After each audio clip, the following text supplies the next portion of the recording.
a febbraio facciamo uscire un album. Balla a falla suona la chitarra, produttore. Ciao ragazzi e benvenuti a Pure Stories. Io sono Lola e oggi abbiamo con noi un artista che usa la musica come si usa un racconto, un ricordo, con nostalgia, delicatezza e profondo rispetto.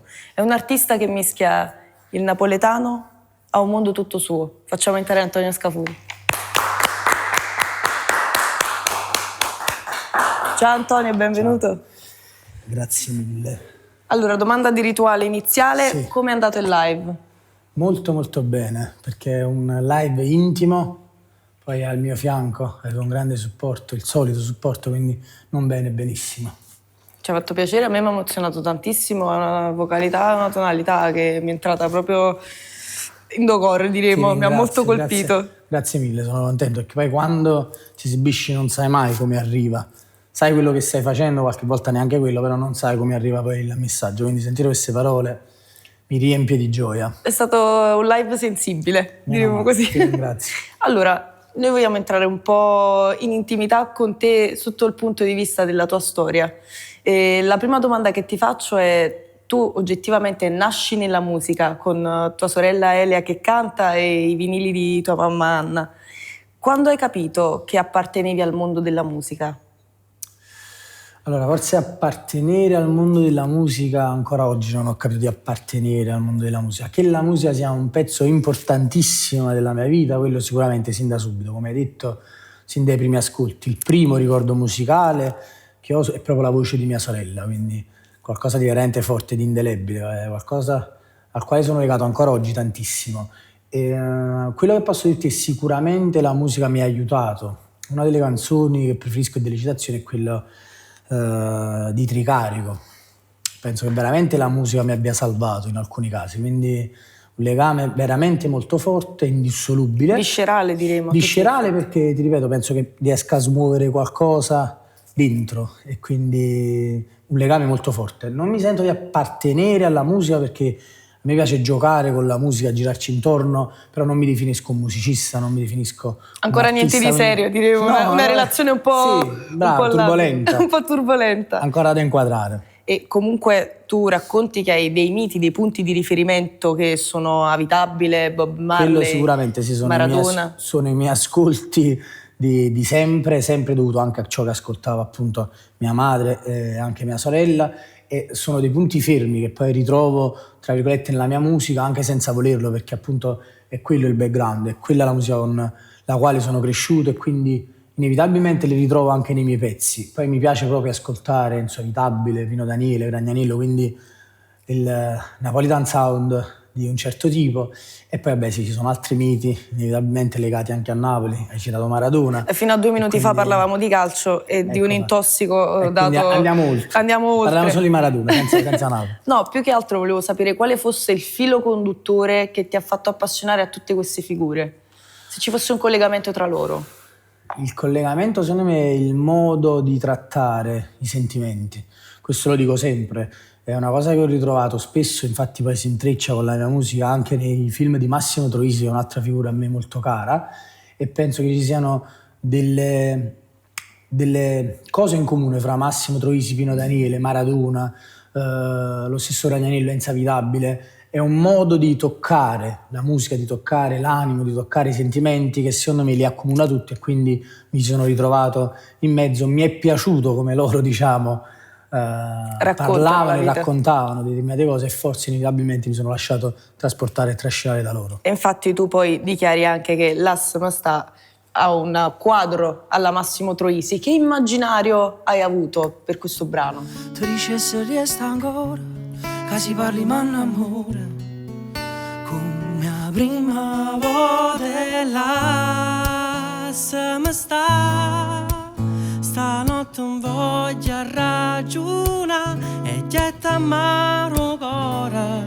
Allora, il brano, come ho raccontato molte volte, nasce ovviamente un incontro non casuale, perché sono incontri periodici con chitarrista, ma prima che chitarrista è fratello Sandro Amato, che con me praticamente da una vita dal punto di vista musicale.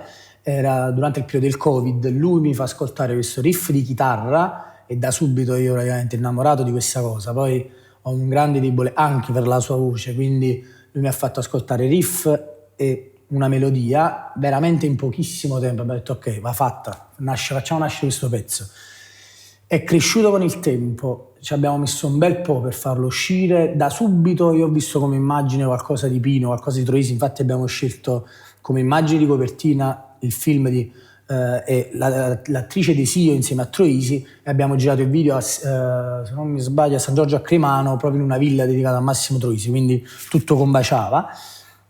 Molto dopo, nel riascoltarlo e sentendo anche le parole degli altri che ascoltavano questo pezzo, ci è sembrato veramente, utopisticamente parlando, poteva essere la colonna sonora di uno di quei film bellissimi Massimo Troisi che avevano come colonne sonore Pino Daniele, quindi figurati, un paragone molto alto, non mi permetterei mai, però dico, nell'immaginario, se proprio dovessi suonare qualcosa, la vedevo molto come una colonna sonora di un film. Anche un perfetto intreccio di quello che ti ha sempre appassionato e che ti ha accompagnato. Bisogna sognare in grande quando si sentono queste cose forti. No, assolutamente, ripeto, più che un sogno quello, mi è sembrato veramente una cosa proprio da accostare subito a quello, quindi si sposava bene. E ritorno al discorso di prima, cioè sono tutte quelle influenze che ti ritrovi, poi appunto produci questo pezzo e dici mamma mia, come ci azzecca nulla, però è dovuto al fatto che tu sono quegli ascolti, con quello sei cresciuto, sei nato, e quindi e ti porti sempre con te. Però poi c'hai anche il tuo linguaggio, infatti in questo brano c'è un linguaggio molto ossimorico dell'amore. Sì, come mai ti piace parlare così di questo sentimento così complicato, poi ancora più complicato con gli ossimori? Non complicato, complicatissimo, e penso che appunto non sia facile né parlarne né poterlo mai spiegare, anzi credo ci sia bisogno di spiegare l'amore, però credo che spesso sentimenti così forti vivano delle contraddizioni immense, e quindi il fatto di urlare quasi lasciami stare, ma volere l'esattamente opposto, quindi dire stai qua, penso che sia una delle contraddizioni più belle dell'amore, ma in questo in generale dei sentimenti forti, quindi mi è sembrato il modo giusto per raccontarlo. E ripeto, il fatto che questo modo sia lo stesso modo riscontrato anche in Sandro, senza averci parlato prima, averla messa a tavolino a terra, ti fa capire quanto sia spontanea la cosa, e quindi ancora più vera. E infatti si percepisce anche questo dolce amaro, che è comunque un ossimoro. Sì. E questo brano comunque ha avuto un riscontro positivo nel pubblico. Cosa ha suscitato in te questa reazione?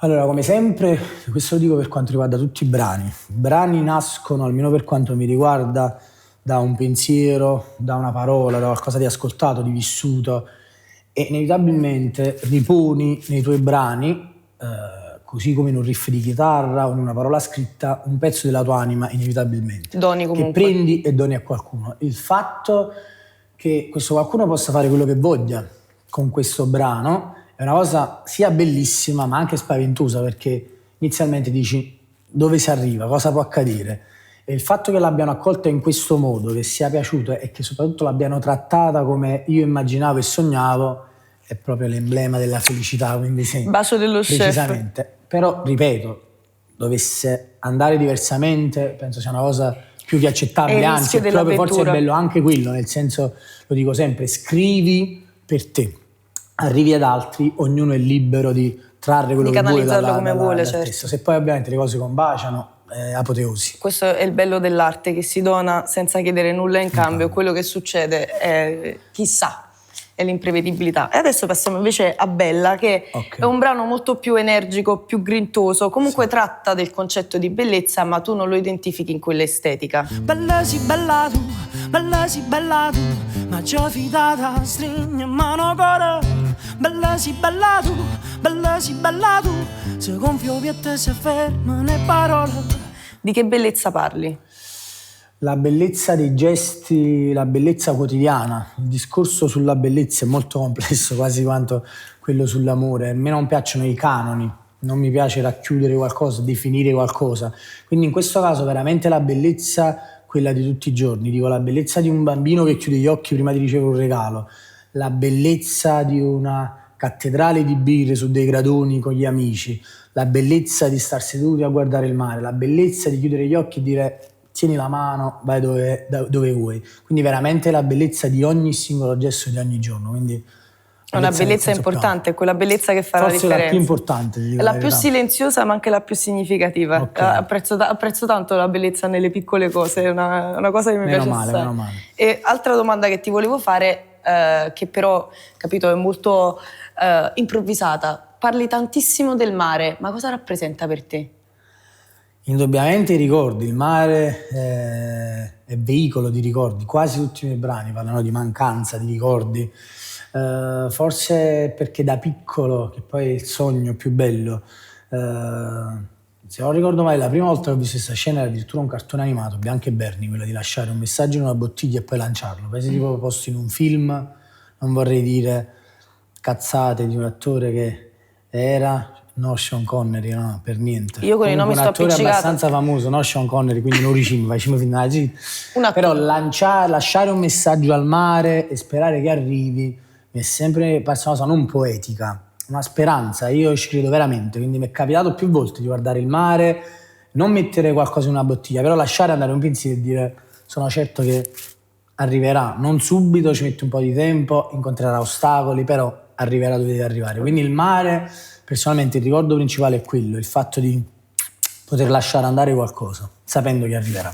Lo sento molto, molto frequente nei tuoi testi e adesso sono contenta di sapere il perché. Parliamo dell'ultimo, il tuo brano special che hai inserito alla Last Minute, che è Shimbalaye, rivisitato da te. Cover, sì. Shimbalaye, quando so se va su mare, Shimbalaye, tutto è buono, carreposa.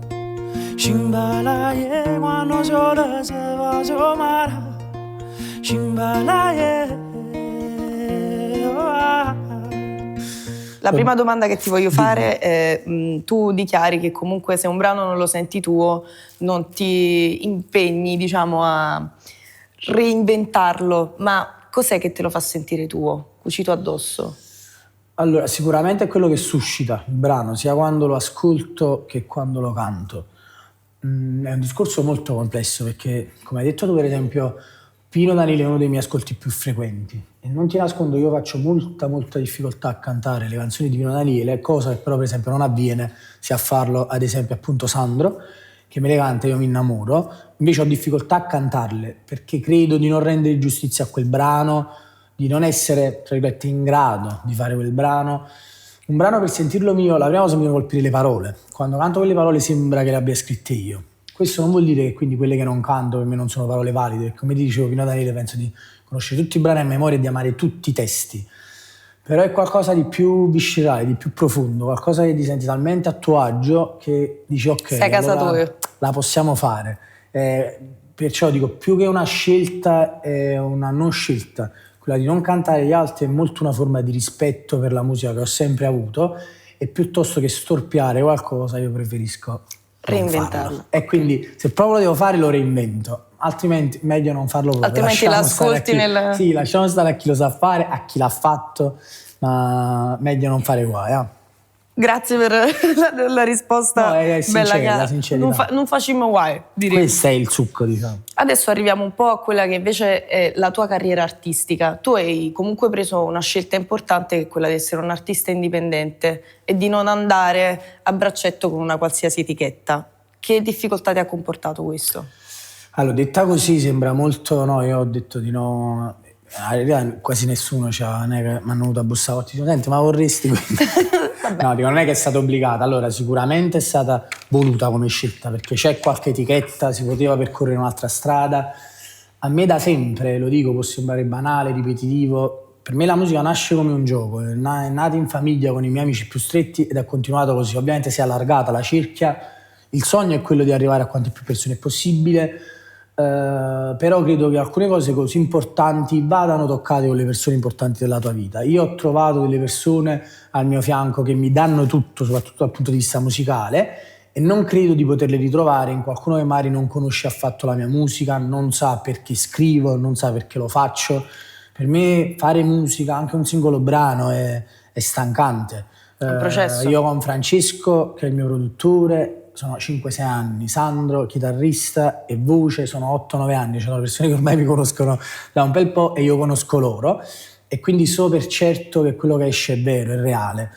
la mia paura è sempre stata quella di dire: se mi affido a qualcuno che non conosce la mia musica o mi dà un indirizzo, rischia di snaturarmi, una cosa che per il momento non mi va di fare. Sicuramente le difficoltà sono quelle magari di avere meno visibilità o meno porte aperte. Dall'altro invece i pro sono che sei in famiglia, che sei sicuro che quella cosa viene toccata con le mani giuste. Quindi anche il fattore dell'indipendenza in realtà è per te tanta libertà di espressione, non essere visto come un prodotto ma rimanere te stesso. La prima cosa è quella libertà di dire: io oggi voglio fare questo, domani voglio fare tutt'altro, e quindi nessuno mi che dica niente. Nessuno che ti dica: ma a vai, ma questa cosa non è scontata. A me nessuno mi ha mai detto, anche delle persone mi detto: ma che facciamo a fare? Adesso non va, questa cosa non si porta, ma perché non puntiamo? E ripeto, con un po' di presunzione, adesso sono diversi anni che lo facciamo, quindi uno poteva ipotizzare, qualche numero si è raggiunto, qualche soddisfazione si è tolta, che qualcuno dicesse la parolina: wow, ma tentiamo, wow, ma proviamo, ma è stato detto. E io adesso, invece di vederlo come una mancanza di voglia, la vedo come una grande mancanza cioè come una grande forma di rispetto verso la musica, perché per chi mi conosce sa che premere in una direzione sarebbe forse catastrofico, vorrebbe dire. Anche una forte coerenza identitaria che al giorno d'oggi, diciamo, tra cosa va in trend, cosa non va, alla fine sicuramente, si diventa... Questo non vuol dire che magari tutti quelli che hanno un'etichetta non abbiano un'identità, per amore di Dio, però sicuramente ci sono alcune cose che sono indirizzate. Oggi, ma lo vediamo, bisogna fare reel di tot secondi, sul TikTok va... Quindi facciamo anche il brano, ma no, mettiamo quei 10 secondi, cosa che odio in una maniera profonda, cioè non ragioni in questo, a noi nasce la cosa, poi ci piace, facciamola, ma non è mai successo che abbiamo fatto qualcosa e l'abbiamo stravolta per farla piacere. È una cosa che, ripeto, va molto contro me stesso e le persone che mi circondano, quindi penso che almeno questa cosa qua difficilmente il mood è: o ti mangi sta minestra o ti butti dalla finestra. Sì. E quindi posso dire, è anche un altro tipo di autodeterminazione bella e importante, ci vuole coraggio. Perciò torniamo al discorso di prima, quando qualcosa poi arriva, io so per certo che è arrivato veramente, che non c'è stato nulla... Che poi dopo sarebbe riproporre qualcosa che non è veramente tuo. Ok, non è facile. Avresti un po' di Mariolo in corpo, diremo. Non tanto Mariolo, dopo valla a riproporre sempre quella cosa che non senti tua. Noi quello che abbiamo fatto prima nel live è una cosa che veramente facciamo ormai da tempo. Potremmo dire: mamma mia, oggi è chi ciuffa fa. È capitato in altri contesti, in contesti dove era ma fa altro, e dicevi: ma che mo fa? Non è mai successo, sembra una banalità, prendi la macchina, arriva, fai la prova, il sound, non una parola, perché è quello che ci piace fare e perché è il nostro. Quindi fin quando questa cosa è mossa da un sentimento puro, ci piace diversamente. Sempre. Un bacio. Precisamente, sì. E ultima domanda, poi ti lascio andare. Okay. Progetti per il futuro? Cosa ci dobbiamo aspettare? Proprio per quello che vi siamo detto, non vado a aspettare mai niente. Perché si viene qualcosa, lo facciamo sapere, nel senso, ci mettiamo di genere, lo trasmettiamo, no? Sicuramente abbiamo un sacco di pezzi in cantiere, ma cantiere, quindi nel senso vanno sviluppati. Lo dico, noi banalmente abbiamo chiamato, scusate il ritardo, il primo album, non per presunzione, come dico in altre interviste, non è che qualcuno si aspettava, però ci abbiamo messo molto tempo, che io dico sempre il tempo che ci voleva. Stessa cosa, rispettando il discorso che abbiamo fatto fino adesso, dovesse uscire qualcosa, se è il tempo giusto, se riusciamo, se siamo tutti come sempre convinti e contenti, uscirà altra roba. Se ha già fascino perché non esce più niente, no, preferisco che non esce più niente. E anche andiamo avanti. Da parte mia, proprio mettendoci il mio, ti dico che è un discorso molto bello, anche in funzione del fatto che oggi gli occhi che ci guardano ci vogliono sempre produttivi, e quindi è bello prendersi il tempo per ascoltarsi, capire cosa si vuole e creare qualcosa di bello, se lo si può creare e lo si vuole creare, invece di creare e basta. Ci ho detto, bisogna troppe componenti affinché si possa produrre qualcosa di veramente tuo. Quindi per me è scontato che ci voglia tutto questo tempo. Io non riesco a capire chi dice: vabbè, mi va a morire di invidia, perché dice: a febbraio facciamo uscire un album. Balla a dire, ci sono la chitarra, il produttore. Quindi stiamo sempre tutti quanti igiene, cacava. Quindi perciò ti dico, sicuramente l'impegno nella musica resterà in varie forme, se non è forma attiva, è forma passiva, appoggio a qualcun altro, però come ti ho detto, la musica, tra virgolette, mi ha salvato, quindi farà sempre parte della mia vita. Allora, noi su queste verità che tu ci hai dato ti ringraziamo tantissimo. Io a voi, veramente, grazie mille. Salutiamo Pure Music e Antonio Scapuri. Ciao!